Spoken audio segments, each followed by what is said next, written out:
Dale. Bueno, me presento primero que nada, Roy Peitrequín, para servirles.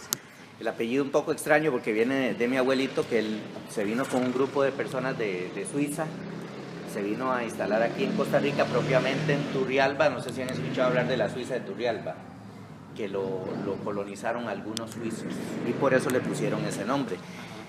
Primero viví en San José, luego por cosas del destino me vine a vivir en Alajuela. Desde pequeño a mí me impresionaba mucho los libros y las imágenes que dejaban. A cada quien yo creo que nos deja una imagen diferente, ¿verdad? A mí lo que más me gustaba de los libros era siempre que veía caras sonrientes o historias alegres. Yo no sé por qué eso me impresionaba, debe ser por mi temperamento, por mi carácter, por las cuestiones de que cada quien lleva dentro de sí y que lo hacen diferente, ¿verdad?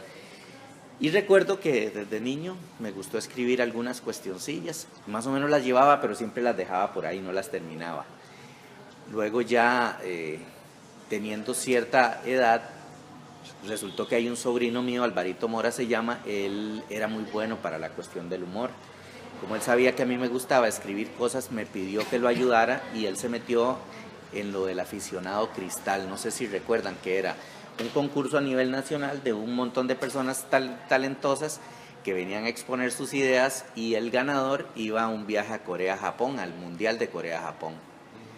Yo lo ayudé a él y ganó el concurso del aficionado Cristal. Más adelante estuvo en esto del turno de la risa, también lo ayudé y también lo ganó, se llama Alvarito Mora.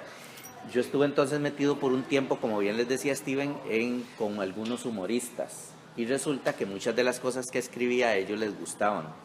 Entonces, de esa forma he escrito algunos guiones para teatro, he escrito lo que se llaman cartas encontradas, que eran cartas humorísticas con un tema en específico, algo parecido a lo que hace Derbez, que con un tema en específico tergiversa las palabras, pero al final lo hace gracioso y hace una historia. Eso le sirvió mucho a este muchacho Piolín, que es de aquí de Alajuela, que está en el manicomio de la risa.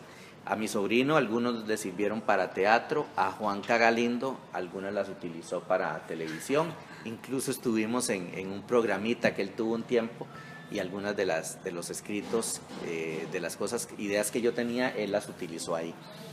Pensando en esto, siempre busqué algo, algún curso, algún taller en el cual me dijeran si de verdad yo tenía talento, porque yo creía tener imaginación, pero quería saber si tenía el talento para escribir. Y fue así como llegué a este curso que da Giovanni Jiménez, Giovanni de Bruce, y fue cuando me encontré con Steven. De hecho, la primera persona, cuando llegamos al hotel donde impartían el curso, la persona que yo encontré ahí fue Steven, ya había llegado. Nos sentamos y ya nos dimos cuenta que veníamos al mismo curso. Y resultó que el grupo que estuvimos nosotros, él y yo fuimos los que al final dimos el salto para llegar a escribir. De una línea muy diferente, pero sin embargo, al final demostramos los dos que sí teníamos cierto talento para lo que escribimos y logramos sacar nuestro primer ejemplar. Steven lo sacó creo unos meses antes, como unos 6 meses antes que yo, ¿cierto? Sí. Y luego yo saqué mi libro, se los voy a mostrar ya él, aunque Steven lo conoce, pero no importa también, que lo recuerde. Andrés, sí, mucho gusto. Y Steven. Ok, como les digo, es de un corte humorístico. Yo lo que quise es rescatar ese humor y esa picardía tan rica que tenemos los costarricenses, que yo a veces veo que desperdiciamos esa cuestión. Y entonces, sobre todo aquí en Alajuela, a mí me encanta el humor y la picardía de las personas, parte campesino y parte del muchacho. Entonces uno día con día vive escuchando aquellas frases con doble sentido, aquella jocosidad que muchas veces si un extranjero está por aquí y está escuchando algo que alguien dice, puede ser que todos nos riamos y el extranjero no lo entendió. Y entonces a mí me gustó esa parte, pero también quise que en cada cuento quedara plasmado algún aspecto de la sociedad que ponga a la gente a recapacitar. No escribir vacío solo porque la gente se divierta, sino que cada cuento en sí tenga una enseñanza. De hecho, me gustó esa parte de lo que es el cuento porque Steven bien lo sabe, cada cuento es una historia sola, claro. Es un mundo en sí y cada cuento debe ser escrito diferente. Puede ser que ustedes encuentren de repente entre uno y otro cuento una forma escrita en una narrativa muy diferente, contando una historia muy diferente, con características muy diferentes, porque ahí uno está buscando algo en especial. Decía Cortázar, creo que es verdad, que el cuento se tiene que ganar por nocaut, mientras que la novela se va ganando por puntos. Como el boxeo. ¿Qué busca uno en la novela? Que cada vez que uno leyó un capítulo le quede la idea de lo que sigue y uno esté pensando. Ahora le decía a Steven del libro de él, del cofre de Chancelau. Me cuesta pronunciar ese nombre. Y le dije a Steven, hace rato no leía una novela dentro de lo que he leído, sobre todo de compañeros y nacional, que me atrape. Y lo leo porque me lo dieron y tengo que leerlo, pero le digo, algunas cosas hasta con perecilla uno la lee, y me atrapó desde el primer capítulo. De una vez me atrapó porque Steven lo va haciendo de una buena forma que le va dejando a uno qué seguirá, qué irá a venir, qué irá a pasar, y lo logra pegar a uno de una forma que anda todo el día pensando en la historia. Ahora, antes de venirme al trabajo, voy por el capítulo 9, creo que es. Y entonces eso es lo que busca. Entonces el cuento se trata de que uno gane por nocaut, porque si ustedes leen el primer cuento y no les gustó, quizá leerán el segundo, pero si igual ya el segundo no los atrapó, ahí dejan el libro. Entonces uno lo que busca es que desde el primer cuento ojalá quede algo en el razonamiento de la persona, más si es gente que ya tiene un cierto camino en la escritura, encontrará todo aquello que está implícito, que no lo dice uno abiertamente, sino elementos que están dentro del cuento que ponen a la gente a reflexionar. Un día se lo presté a una muchacha cuando estábamos en la feria y cogí uno de los libritos y le digo, toma, usted es muy buena gente, se lo voy a regalar. Y empezó a leerlo y llegaba y me dice, usted está jugando con mi mente. Y le digo, hey, eso es lo que uno trata como escritor. Sí, pero usted me está agarrando imagen, me decía. Le digo, bueno, es parte de lo que uno busca, quiere decir que le llegó. Mientras que a veces una compañera me habló de uno de los cuentos y me escribió, Roy, me encantó su libro, dice, pero hay un cuento en específico, dígame que no pasó, dígame que no pasó. Y yo, sí pasó. Yo no quería creer que hubiera pasado, me decía, pero así, pues, sí pasó. Conste dentro de una historia ficticia que yo estoy contando.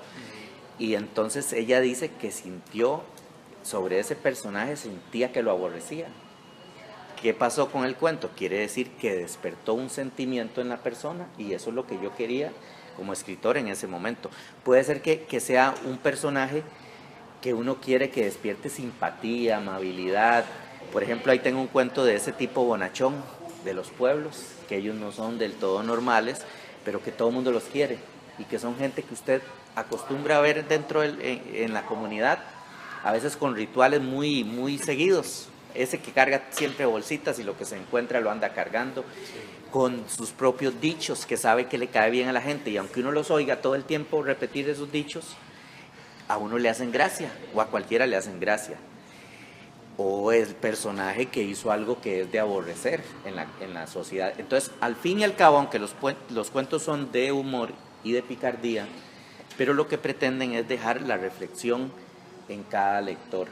Y uno sabe que quizás alguna persona que no tenga experiencia lo leerá y lo verá por encimita y no le llegará a esas cuestiones implícitas, pero la mayoría de personas que ya tienen cierto camino, al leerlo van a ver más allá de lo que está escrito. Es más que todo lo que a mí me llamó la atención cuando iba a escribir ese libro, y fue mi objetivo.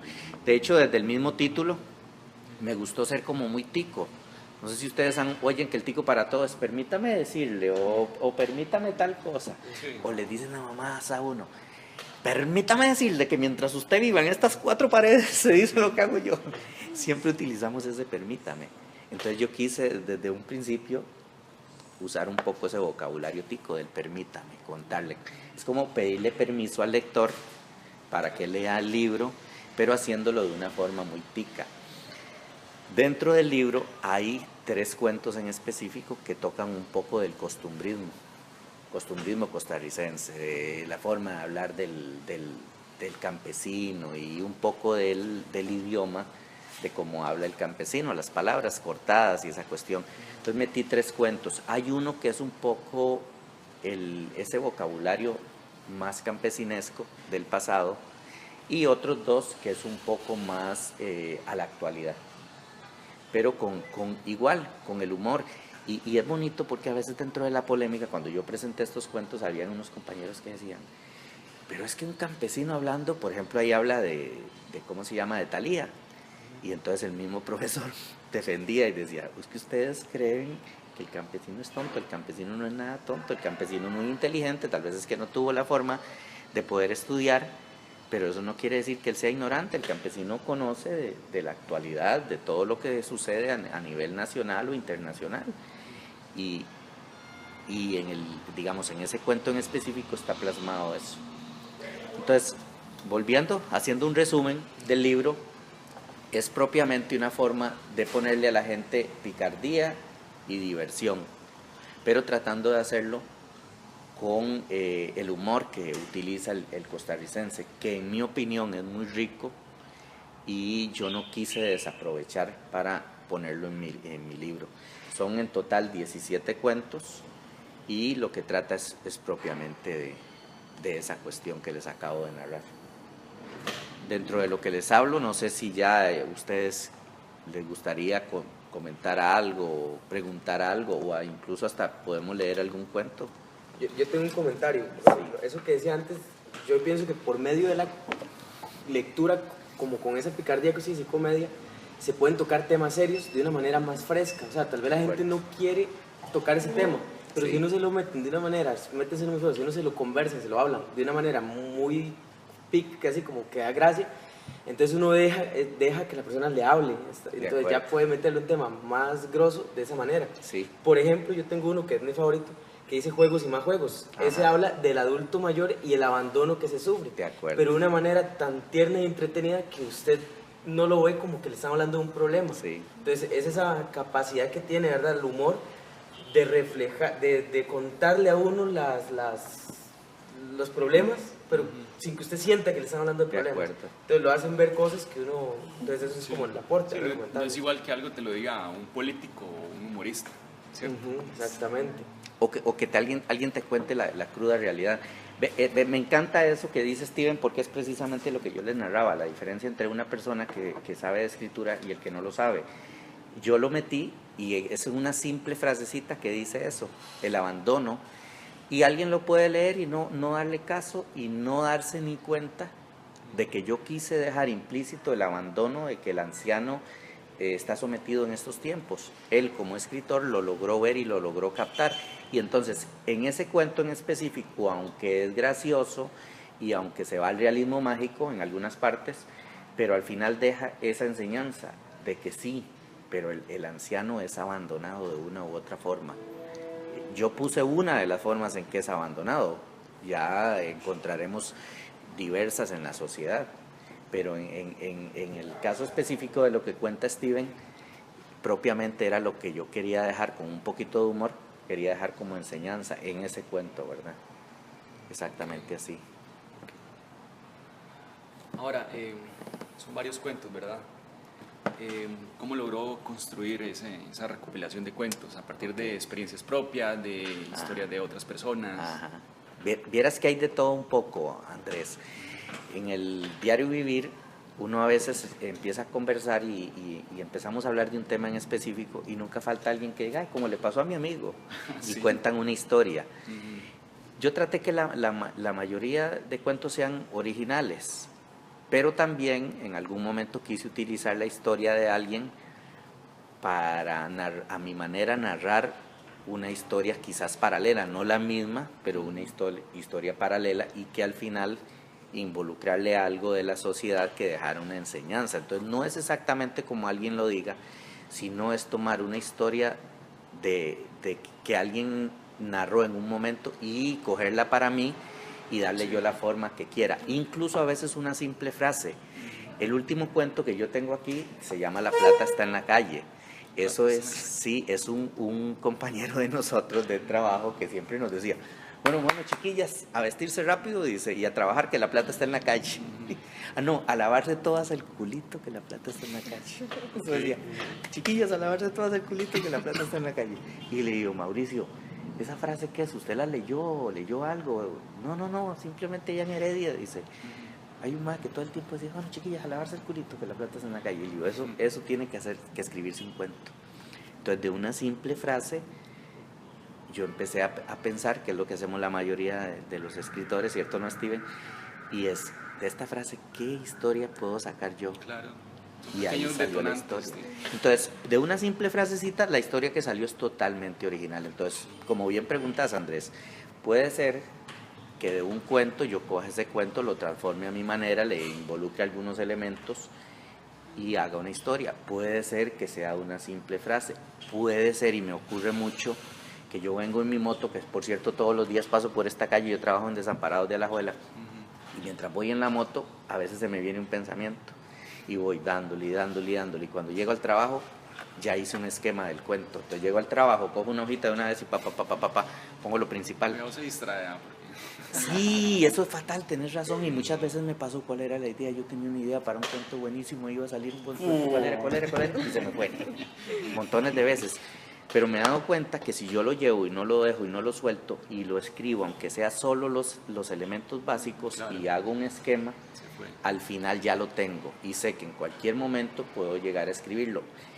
Hay momentos, y Steven me lo reafirma, bueno, no sé ustedes qué nivel de escritura han llegado o cuánto han escrito, pero hay momentos que uno está como muy inspirado y las cosas le salen muy fácil y muy bien. Sí.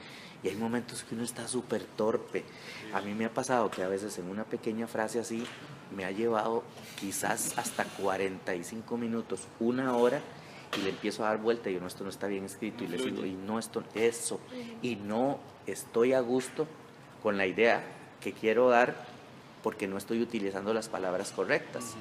Y a veces hasta una bendita palabra que uno está buscando y no se le viene a la mente porque uno quiere decir algo y tiene que ser esa palabra y no la encuentra. Entonces quizás a veces uno lo deja para el momento en que ya a uno se le ocurra. O a veces me ha pasado que escribiendo de noche y estoy como muy aturdido por todo lo del día y escribo porque necesito dejar el cuento casi terminado y digo, lo voy a escribir a como me salga y al día siguiente le voy a dar los detalles que quiero. Y sin embargo llego al día siguiente a verlo y digo, mira, no, está muy bien escrito, son pocos cambios los que le tengo que hacer. Entonces, contestando tu pregunta, a veces es una simple frase, a veces es una historia, la mayoría son pensamientos muy originales de uno en el cual uno crea la historia. Entonces es una combinación de todas esas cuestiones, pero al final buscando siempre eso, un poco de humor, un poco de picardía, combinado con la reflexión. Ok, me gustaría viajar allá, al lugar donde usted vive, bueno, Poás. ¿Hay algo de ahí en este cuento, en este libro? Personajes. Okay. Por ejemplo, hay un híbrido de personajes, hay un personaje aquí que se llama Chanchito. Ese personaje yo lo cogí de una persona como muy sencillita de mi pueblo, él no es normal, es muy humilde, pero es de esos que todo el mundo quiere. Y lo fusioné con otro personaje que anda mucho aquí en Alajuela, y llega mucho a Cacao de Alajuela, y con un tercer personaje de una historia que me contó un amigo, de una broma muy fea que le hicieron a un señor que no era normal, y de los tres hice uno solo. Pero de Poás y eso, y del lado de Cacao, también tengo algunas historias o cuentos, de historias que me han contado, de alguna frase o alguna cuestión.